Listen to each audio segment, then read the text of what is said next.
हे सो मुझे पता है आप लोगों को सिंक्रोनस असिंक्रोनस जावास्क्रिप्ट के बारे में ज़्यादा क्लैरिटी नहीं मिल पा रही है एंड प्रोमिसेस के बारे में ज़्यादा क्लैरिटी नहीं मिल पा रही है। तो उन सभी चीज़ों को कवर करने के लिए मैंने एक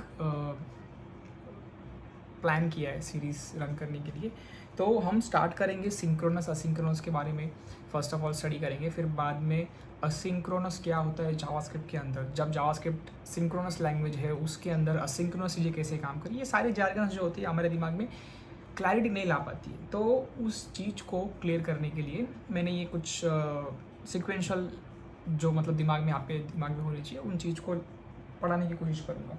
तो सबसे पहले हम यहाँ पे सिंक्रोनस असिंक्रोनस क्या चीज़ें होती है उसको समझने की कोशिश करेंगे, क्योंकि अगर वो चीज़ समझ में आए फिर बाद में आपको जावास्क्रिप्ट के अंदर सिंक्रोनस असिंक्रोनस क्या है, कैसे काम करे, वो समझ में आएगा, राइट।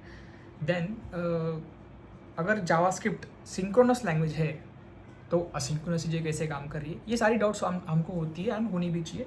तो उस चीज़ पर क्लैरिटी लाने की कोशिश यहाँ पे हम करेंगे। सबसे पहले जब टर्म्स सिंक्रोनस एंड असिंक्रोनस आती है तो it's about the computer system कि सिंक्रोनस असिंक्रोनस चीज़ें प्रोग्रामिंग लैंग्वेज के रिलेटेड नहीं है, वो कंप्यूटर टेक्नोलॉजी या फिर कंप्यूटर स्टडीज़ में पहले से ही है। तो हम अगर मैं आपको एक सिंपल लैंग्वेज में सिंक्रोनस एंड असिंक्रोनस एक्सप्लेन करने की कोशिश करूँ तो let's say there are two things, one is synchronous, the other one is asynchronous। ठीक है, आप इनको फुल फॉर्म समझ लेना, this is synchronous, this is asynchronous. तो सिंक्रोनस और असिंक्रोनस जो होते हैं ना, ये सिस्टम्स होते हैं और या फिर फीचर और method, they are just terms, उनकी मीनिंग समझने की कोशिश करो। हम सबके पास लैपटॉप्स होते हैं, कंप्यूटर्स होते हैं, इन लैपटॉप्स और कंप्यूटर्स के अंदर सीपीयू होता है, राइट। सीपीयू के बारे में अगर आप लोग ज़्यादा भी नहीं जानते हो तो एटलीस्ट आप लोग ये चीज़ को जानते हो कि सीपीयूज के अंदर कोर्स होते हैं, cores, right, dual core, octa core, right, penta core. Cores का मीनिंग क्या होता है, सीपीयूज के अंदर कुछ ऐसे स्क्वायर ब्लॉक्स के कोर्स होते हैं। अगर मैं इसे इस तरह के ब्लॉक्स में बनाऊँ, ये जो होती ये हो गए मेरे कोर्स। यहाँ पे कितने कोर्स है, 1 2 3 4 5 6 7 8। तो ये सारी चीज़ें मिलके क्या हो गई यहाँ पे ऑक्टा कोर, यानी यहाँ पे 8 कोर्स है। ऑक्टा कोर होता है, पेंटा कोर होता है, फिर बाद में ड्यूअल कोर भी होता है। ड्यूअल कोर का मतलब सिर्फ 2 कोर्स ही है आपके कंप्यूटर पे या फिर लैपटॉप पे। तो जब मैं इन चीज़ों को कोर्स में मेंशन करता हूँ तो कोर्स और सीपीयू, सिंक्रोनस असिंक्रोनस, इन सब का क्या रिलेशन है उस चीज़ को समझने की कोशिश करो। तो व्हेन आई से कोर्स, तो लैपटॉप्स और कंप्यूटर्स के अंदर डेफिनेटली यहाँ पे 101% चांसेस है कि आपके पास अगर लैपटॉप है तो एटलीस्ट पेंटा कोर, ड्यूअल कोर या फिर ऑक्टा कोर होंगे ही उसके अंदर उतने सारे कोर्स होंगी। तो सीपीयू के अंदर मेरा कहना यह है कि अगर 4 कोर्स है तो इसका क्या यूज़ है, क्या मतलब है। तो इसका ये है कि मैं एक कोर के अंदर एक टास्क रन कर सकता हूँ इंडिपेंडेंटली। अब मेरे पास और एक कोर्स पेंडिंग है यहाँ पे, तो मैं यहाँ पे और एक टास्क रन कर सकता हूँ। There is one more core, I can run one more task here. यहाँ पे मैं और एक टास्क रन कर सकता हूँ। तो यहाँ पे मेरा पास अगर 4 कोर्स है तो 4 कोर्स का एडवांटेज मुझे क्या मिला कि मैं 4 टास्क पैरेलली एक साथ एक सीपीयू में रन कर रहा हूँ, 4 अलग अलग कोर में।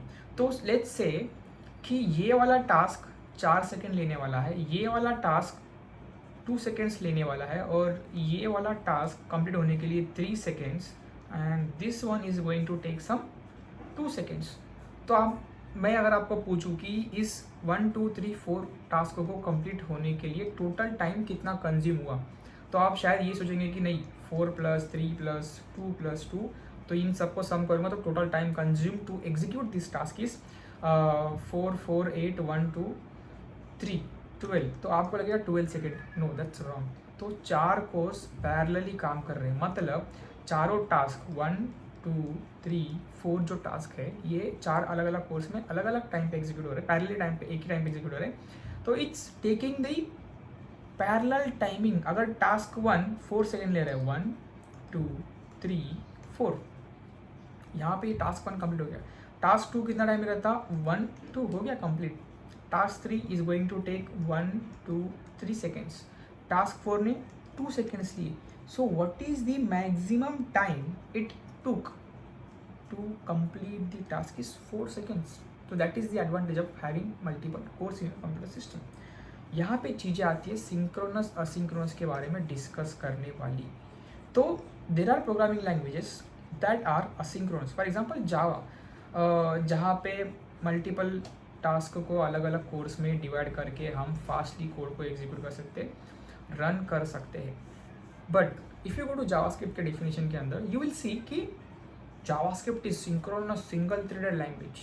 ख़त्म, बात वहीं पे ख़त्म होती है कि JavaScript synchronous single thread language है. इसका मीनिंग क्या है? मतलब जावास्क्रिप्ट के प्रोग्राम के अंदर अगर कुछ स्टेटमेंट्स है, स्टेटमेंट 1,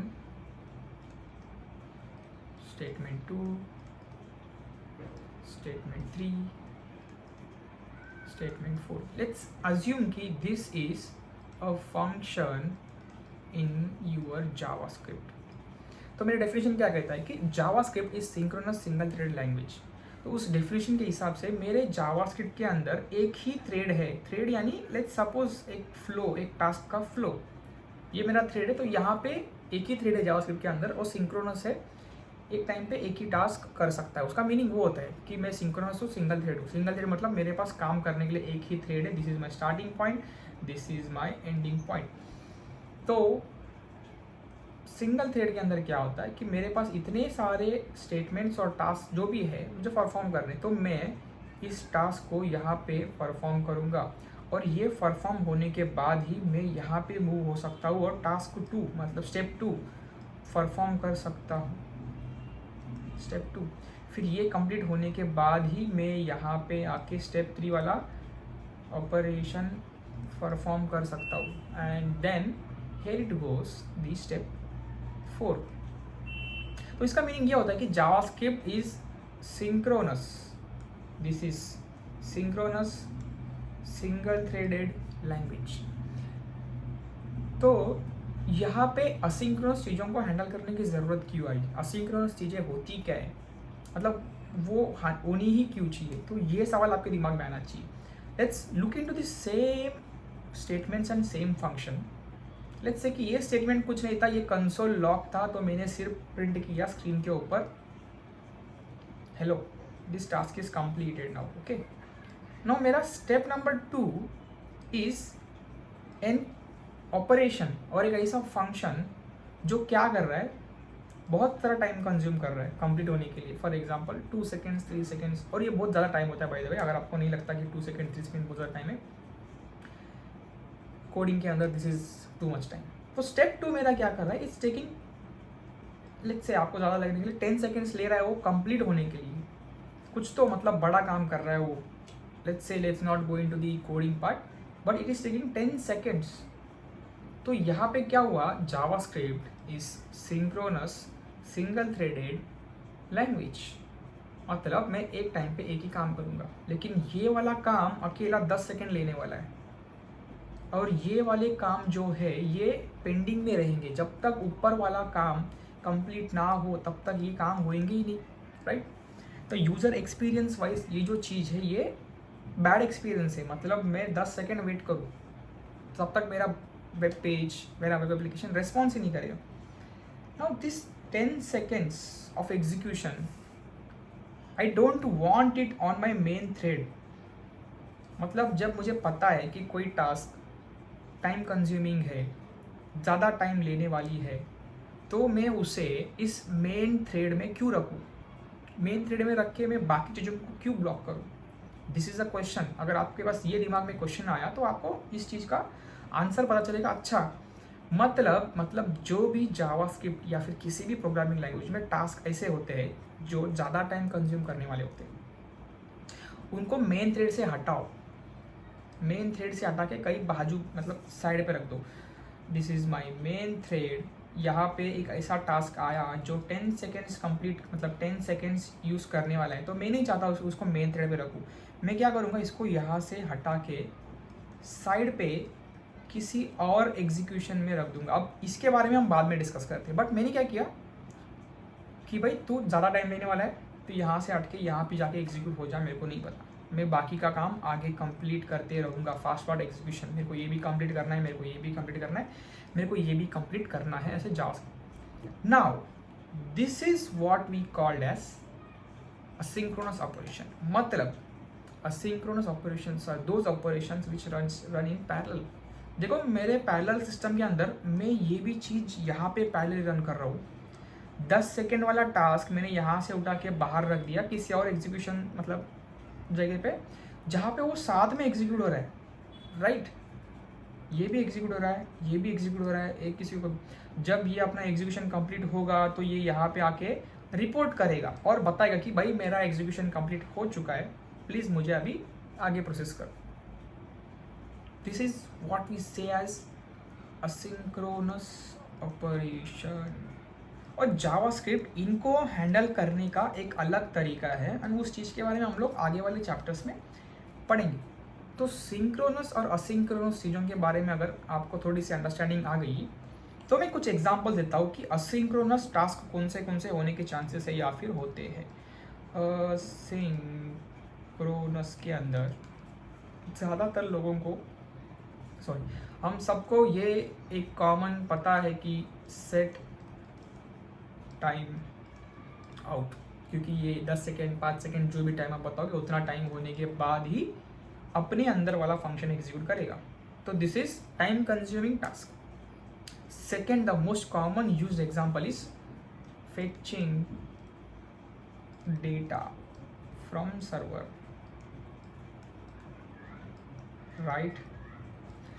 आपका जावास्क्रिप्ट का कोड किसी और सर्वर से डेटा रिक्वेस्ट कर रहा है, वो डेटा आने के लिए 2 सेकेंड 3 सेकेंड 5 सेकेंड टाइम लगता है।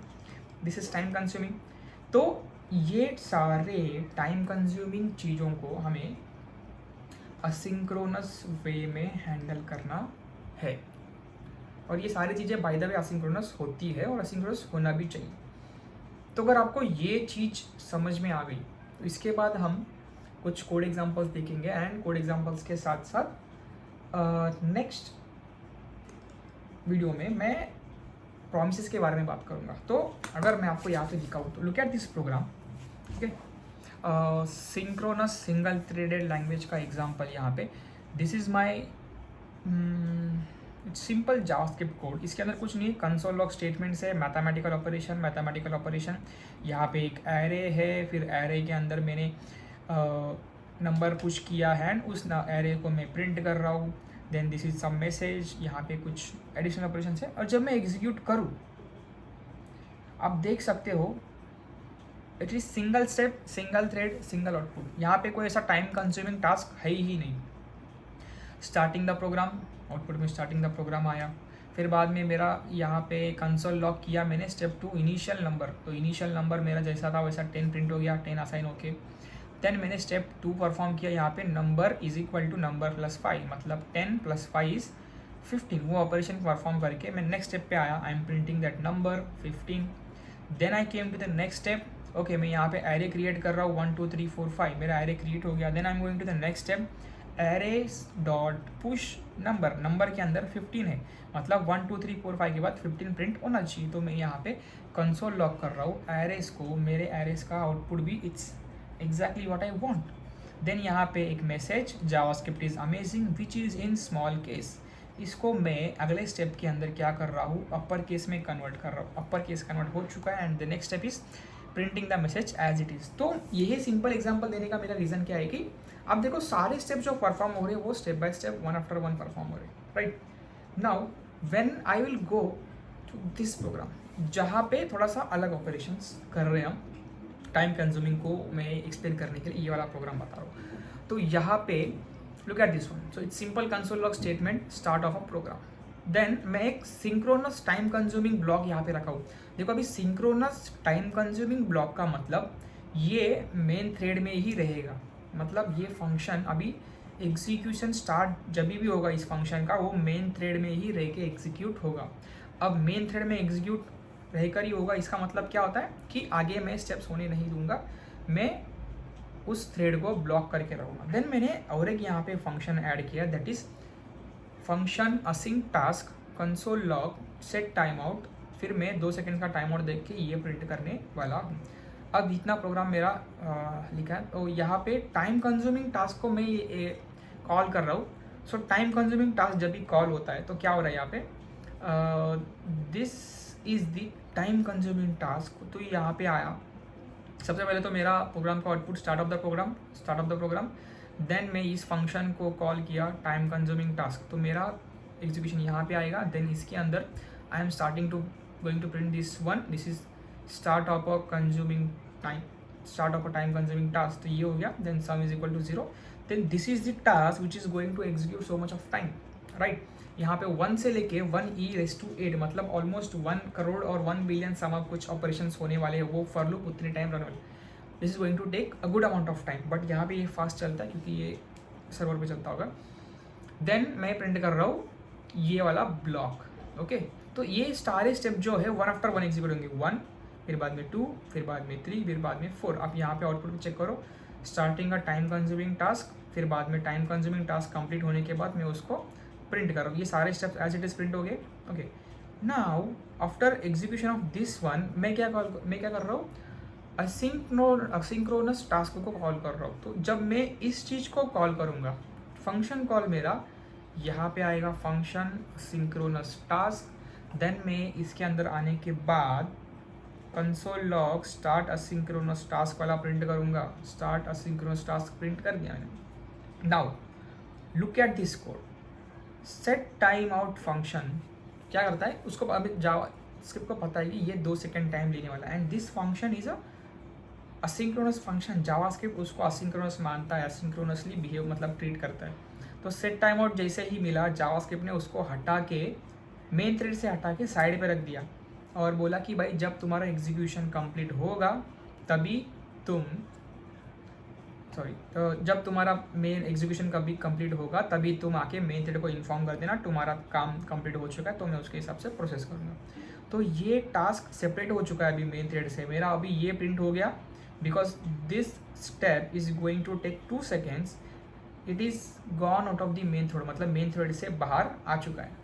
देन असिंक्रोनस टास्क जो है उसका अभी यहाँ से नेक्स्ट स्टेप एग्जीक्यूशन पे आएगा, दैट इज दिस वन। तो मैं पहले क्या प्रिंट करूँगा, एंड ऑफ द प्रोग्राम। तो जैसे ही end of the program print होने के बाद और समवेयर अराउंड 2 सेकेंड्स कंप्लीट होते ही जो थ्रेड मतलब मेन थ्रेड से बाहर हमने किसी को एग्जीक्यूशन के लिए रखा है वो रिपोर्ट करेगा मेन थ्रेड को कि भाई मेरा एग्जीक्यूशन कंप्लीट हो चुका है।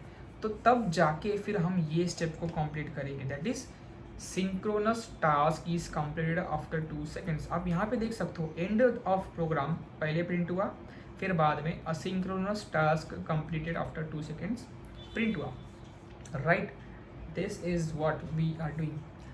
तो आप बोलोगे सर ये टाइम कंज्यूमिंग है, ये सीक्वेंस में प्ले हुआ, ये भी टाइम कंज्यूमिंग भी है, लेकिन ये सीक्वेंस में मतलब एग्जीक्यूशन नहीं हुआ। तो यहाँ पे असिंक्रोनस मतलब मेन थ्रेड से हटा के इसको साइड में रखने की ज़रूरत थी, बट हमने उसको रखा नहीं और ना ही हम उसको ऐसा कुछ कोड लिखे जिसके वजह से वो असिंक्रोनसली एग्जीक्यूट हो, ऐसा हमने कुछ किया नहीं है उसको। वो सिंक्रोनसली एग्जीक्यूट होगा, मतलब मेन थ्रेड के अंदर टाइम लेके एग्जीक्यूशन कंप्लीट करेगा। When it comes to the few things like set time out, fetch APIs, JavaScript उनको असिंक्रोनसली हैंडल करता है। उनको मेन थ्रेड से हटा के भाई तो साइड में जा, एग्जीक्यूशन कंप्लीट करके फिर से आ जा। This is what how JavaScript does this things. तो आई होप आप लोगों को इन चीज़ों के बारे में थोड़ी सी क्लैरिटी आई होगी। तो अगले वाले वीडियो में हम डिटेल में प्रॉमिसेस, ऑब्जेक्ट्स, प्रॉमिस क्या होता है, प्रॉमिस के ऑब्जेक्ट्स क्या होते हैं, इन चीज़ों के बारे में स्टडी करेंगे।